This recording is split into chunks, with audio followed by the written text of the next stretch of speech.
क्या आपने कभी नोटिस किया है, हमारी पूरी सोसाइटी एक इनविजिबल प्रेशर कुकर की तरह काम करती है। हर जगह एक ही बात, अच्छी जॉब ले लो, सैलरी हाई होनी चाहिए, प्रमोशन कब ले रहे हो, जॉब नहीं है मतलब लाइफ ट्रैक से बाहर है। और इसी प्रेशर की वजह से लाखों लोग ऐसे काम कर रहे हैं जो उन्हें बिखेर रहे हैं, कमज़ोर कर रहे हैं, मेंटली एग्जॉस्ट कर रहे हैं, लेकिन वे लीव नहीं कर पाते क्योंकि समाज ने एक इक्वेशन बना दी है। Job equals to respect, money equals to security और सफरिंग इक्वल्स टू नॉर्मल। लेकिन विजेता की किताब to hell with that job उसी इक्वेशन को ब्रेक करती है। ये किताब कहती है, अगर कोई नौकरी आपकी मेंटल हेल्थ, आपकी क्रिएटिविटी और आपकी इंसानियत को ख़त्म कर रही है तो उससे बाहर आना लग्जरी नहीं, सेल्फ रिस्पेक्ट है। अब ये बात सुनकर कुछ लोग सोचेंगे, क्या ये प्रैक्टिकली पॉसिबल है? हर किसी के पास पैसा नहीं होता कि वो जॉब से रिज़ाइन कर दे, रिस्पॉन्सिबिलिटीज़ होती हैं।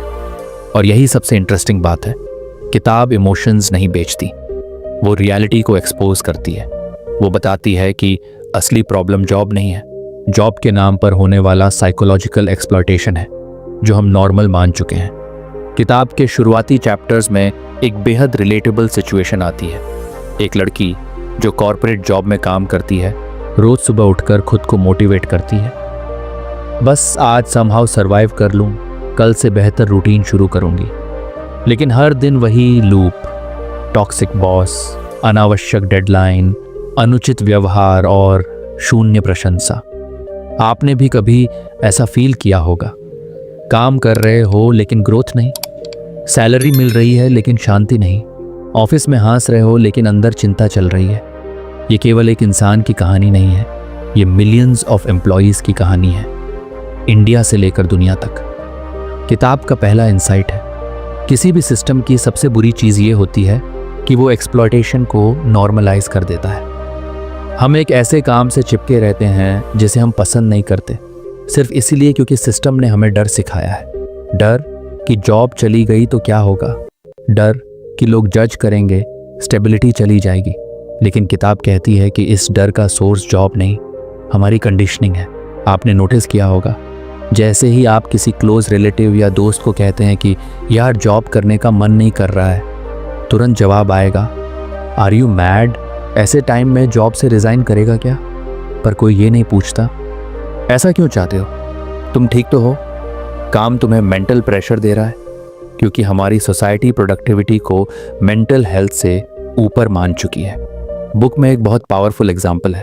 ऑथर कहती हैं, टॉक्सिक जॉब्स वैसे ही होते हैं जैसे टॉक्सिक रिश्ते। पहले आपको एडजस्ट करवाते हैं, फिर गिल्ट दिलाते हैं, फिर आपकी सेल्फ वर्थ को स्लोली ख़त्म करते हैं।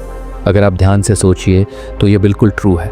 कॉर्पोरेट कल्चर फ्लेक्सिबिलिटी, फ्रीडम या क्रिएटिविटी से ज़्यादा कंट्रोल चाहता है। एक ऐसे एम्प्लॉई की तलाश जिसमें जी सर बोलने की कैपेसिटी हो। और बर्नआउट, डिप्रेशन, फ्रस्ट्रेशन, इन सब को consider it part of work कहकर साइड कर दिया जाता है। अब यहाँ पर सबसे इंपॉर्टेंट बात आती है, एनालिसिस विथ लॉजिक। किताब में बताया गया है कि टॉक्सिक जॉब से निकलना सिर्फ इमोशनल डिसीजन नहीं होता, ये एक स्ट्रेटेजिक स्टेप है। सबसे पहले ऑथर ये क्लियर करती है, जॉब लीव करने का मतलब इर्रिस्पॉन्सिबल होना नहीं है, बल्कि अपने फ्यूचर को रीसेट करना है। वो कहती हैं कि लाइफ में दो तरह के लोग होते हैं, पहला जो जॉब से डरते हैं, दूसरा जो जॉब का इस्तेमाल करते हैं अपनी ग्रोथ के लिए। प्रॉब्लम तब होती है जब हम जीने के लिए काम करने की जगह काम को ही अपनी ज़िंदगी मान लेते हैं। इस किताब के रियल पावर पॉइंट्स इसी जगह से आते हैं। जैसे एक ऑब्जर्वेशन, हर टॉक्सिक जॉब में कुछ कॉमन साइंस होते हैं, जैसे लगातार काम के बाद भी गिल्ट फील होना कि शायद मैं और कर सकता था, छुट्टी लेने में भी डर लगना, वीकेंड पर भी क्या पेंडिंग है वाला स्ट्रेस रहना, मीटिंग्स जिनमें काम से ज़्यादा पॉलिटिक्स होती है, बॉस जिनके मूड पर आपका पूरा दिन डिपेंड करता है, और सबसे पेनफुल आपकी परफॉर्मेंस पर नहीं, किसी की पर्सनल पसंद नापसंद पर आपकी वैल्यू तय होना। अब सोचिए, क्या ये साइंस बहुत से लोगों की रियल लाइफ की रियलिटी नहीं है? ऑथर कहती हैं कि सबसे पहले आपको ये पहचानना है कि प्रॉब्लम आप नहीं, वो सिस्टम है जो ह्यूमंस को मशीन्स जैसा ट्रीट करता है। आपकी वैल्यू आपकी प्रोडक्टिविटी से नहीं, आपकी ह्यूमैनिटी से है। ये किताब सिर्फ शिकायतें नहीं करती, सॉल्यूशंस भी देती है। पहला सॉल्यूशन है पॉज लेना, ब्रीदिंग स्पेस क्रिएट करना। ये पॉज जॉब से हटने के बाद ही आता है, ऐसा ज़रूरी नहीं है। कभी कभी पॉज का मतलब होता है अपने पर्पस को फिर से समझना, अपनी प्रायोरिटीज़ को फिर से तय करना, अपने स्ट्रेंथ्स को फिर से पहचानना। ऑथर कहती है जब सिस्टम चल नहीं रहा हो तो रीसेट करना ज़रूरी है। रीसेट करके आप अपनी इनर क्लैरिटी वापस ला सकते हैं। ऑथर ये भी बताती हैं कि टॉक्सिक जॉब से रिज़ाइन करना ये अचानक नहीं किया जाता। इसके लिए चाहिए अवेयरनेस, प्लानिंग और करेज, और सबसे ज़रूरी गिल्ट को भूलना। क्योंकि हम में से कई लोग जॉब इसलिए लीव नहीं कर पाते क्योंकि सोसाइटी ने गिल्ट सिखाया है कि मुश्किलें झेलना मैच्योरिटी है। लेकिन किताब कहती है अगर कुछ आपको ब्रेक कर रहा है तो वहाँ टिके रहना मैच्योरिटी नहीं, सेल्फ डैमेज है। किताब एक इंटरेस्टिंग पॉइंट लाती है जहाँ ऑथर कहती हैं कि लाइफ में ऐसा फेज ज़रूरी है जब आप खुद से ये पूछें क्या मैं ये काम अपनी फैमिली को खिलाने के लिए कर रहा हूँ, या सिर्फ इसलिए कि मुझे डराया गया है कि इसके अलावा कोई और रास्ता नहीं। ये सवाल अनकंफर्टेबल है, लेकिन यही बदलना शुरू करवाता है। जहां ऑथर बताती हैं कि कैसे हम प्रैक्टिकल तरीके से अपनी लाइफ को काम के कंट्रोल से बाहर निकाल सकते हैं और अपने हाथों में वापस ला सकते हैं। हमने समझा कि कैसे एक टॉक्सिक जॉब आपकी पीस, मेंटल हेल्थ और सेल्फ रिस्पेक्ट को धीरे धीरे खा जाती है। लेकिन असली सवाल अभी भी बाकी है। अगर जॉब इतनी टॉक्सिक है तो लोग उसे रिज़ाइन क्यों नहीं करते? किताब का दूसरा हिस्सा इसी अनकंफर्टेबल ट्रूथ को खोलता है, क्योंकि जॉब जाने का डर सिर्फ पैसे का नहीं होता, ये डर आइडेंटिटी का होता है। हमारी सोसाइटी में जॉब सिर्फ इनकम का सोर्स नहीं मानी जाती, ये आपकी वैल्यू तय करती है। किस जॉब में हो, कितना कमा रहे हो, किस कंपनी में काम करते हो, ये सब सोसाइटी के लिए प्रेस्टीज का स्केल है। और यही सबसे बड़ा ट्रैप है कि सिस्टम आपको इतने सीक्रेट तरीके से मैनिपुलेट करता है कि आपको एहसास भी नहीं होता। किताब बताती है कि आपकी जॉब आइडेंटिटी का हिस्सा बन जाती है। आप खुद को अपने काम से डिफाइन करने लगते हैं। मैं सॉफ्टवेयर इंजीनियर हूँ, मैं बैंकर हूँ, टीचर हूँ। लेकिन असली सच ये है कि जॉब आपका एक हिस्सा हो सकती है, लेकिन जॉब आप नहीं होते। ये पहचान टूटने का डर ही लोगों को टॉक्सिक एनवायरनमेंट में कैद रखता है। किताब में एक एग्जाम्पल है। एक लड़का कई सालों से एक MNC में काम करता था। पैकेज डिसेंट था, दोस्त कहते थे तू तो सेटल है, लेकिन अंदर से वो हर दिन एंग्शियस, बर्नट आउट और रोबोटिक फील करता था।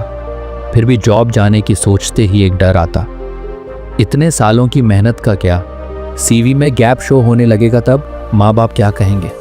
यही डर उसे हर दिन उसी जहरीले चक्र में वापस धकेल देता था। किताब कहती है कि यह डर बिल्कुल नेचुरल है, लेकिन इस डर का एंटीडोट है क्लैरिटी। क्लैरिटी कि असल में आपके लिए इम्पॉर्टेंट क्या है, मनी, मेंटल पीस, क्रिएटिविटी या फ्रीडम। हमेशा एम्फसाइज करते हैं कि कोई भी डिसीजन इमोशंस से नहीं, डेटा प्लस लॉजिक से लेना चाहिए। और किताब बिल्कुल इसी स्टाइल में प्रैक्टिकल फ्रेमवर्क देती है जो आपको बिना इम्पल्सिव हुए सही दिशा दिखाता है। किताब कहती है कि जॉब रिज़ाइन करने से पहले आपको 3 चीज़ें क्लियर करनी चाहिए। 1, आप क्यों रिज़ाइन करना चाहते हैं। 2, आपका अल्टरनेटिव प्लान क्या है। 3, और सबसे ज़रूरी, आपके पास सेफ्टी कुशन कितना है।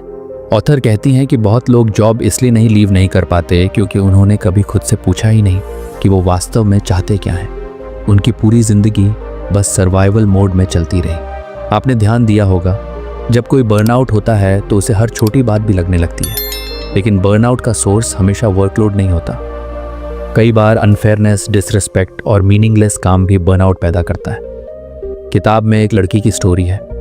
उसका बॉस हर चीज़ में माइक्रो मैनेज करता था। मीटिंग में उससे गलत तरह से बात करता था, ईमेल्स में उसे ह्यूमिलिएट करता था, लेकिन उसने सालों तक ये सहा क्योंकि उसे लगता था कि जॉब बदलने से भी क्या बदल जाएगा। हर जगह बॉस तो बॉस ही होता है, बट सच ये नहीं है। टॉक्सिक लोग हर जगह होते हैं, लेकिन टॉक्सिक सिस्टम हर जगह नहीं होता। ऑथर कहती हैं कि आपको अपने लिए एक चीज़ समझनी ज़रूरी है। तो टॉक्सिक एनवायरनमेंट में आप कभी ग्रो नहीं कर सकते, क्योंकि टॉक्सिक लोग आपकी एनर्जी ड्रेन करते हैं, आपकी कैपेबिलिटीज़ पर डाउट डालते हैं और आपको इतना इनसिक्योर कर देते हैं कि आप अपनी ताकत भूल जाते हैं। किताब का सबसे स्ट्रॉन्ग मैसेज आता है, आपको नौकरी लीव करने का फैसला लेने से पहले एक चीज़ ज़रूर तैयार करनी चाहिए, skill plus mindset, safety net. और यहाँ ऑथर बहुत लॉजिकली एक्सप्लेन करती हैं।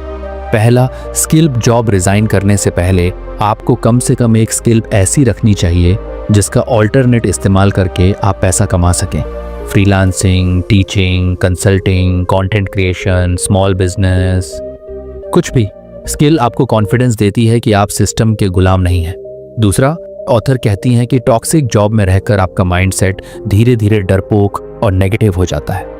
आप खुद को अंडर एस्टिमेट करने लगते हैं। इसीलिए डिसीजन लेने से पहले आपको क्लैरिटी चाहिए कि मैं इस नौकरी से बेहतर डिजर्व करता हूँ। ये माइंडसेट चेंज ही असली गेम चेंजर है। तीसरा, सेफ्टी नेट किताब कहती है, अगर आपके पास 3 से 6 महीने का इमरजेंसी फंड है तो जॉब लीव करते समय पैनिक नहीं होता। आप कामली नेक्स्ट स्टेप का प्लान कर पाते हैं। किताब की सबसे इंटरेस्टिंग बात यह है कि ये आपको जॉब से रिज़ाइन करने के लिए पुश नहीं करती, बल्कि माइंडसेट रीसेट करवाती है। क्योंकि वही लोग जॉब त्याग कर आगे बढ़ पाते हैं जो पहले मेंटली ये एक्सेप्ट करते हैं कि स्टेबिलिटी का मतलब सफरिंग नहीं होता। ऑथर एक और रियलिटी बताती है, कई बार कोई जॉब टॉक्सिक नहीं होती, हमारा पर्पस उससे मिसमैच होता है। आप टीचर हो लेकिन आपका पैशन राइटिंग हो सकता है। ये मिसमैच आपको अनहैप्पी करता है और हम उसे जॉब प्रॉब्लम समझ लेते हैं। हर प्रॉब्लम का रूट एक्सप्लोर करो वरना सॉल्यूशन गलत होगा। किताब भी यही कहती है, पहले रूट पहचानो फिर सॉल्यूशन डिसाइड करो। एंड में किताब का मैसेज क्रिस्टल क्लियर है, आपकी जॉब आपकी ज़िंदगी का एक हिस्सा है, लेकिन अगर वो जॉब आपकी ज़िंदगी को हाई खाने लगे, आपकी हेल्थ, पीस, क्रिएटिविटी, रिलेशनशिप्स, तो ये ज़रूरी है कि आप रुकें और खुद से पूछें, क्या मैं यही ज़िंदगी अगले 20 साल तक जी सकता हूँ? अगर जवाब नहीं है तो ट्रांसफॉर्मेशन शुरू हो चुका है।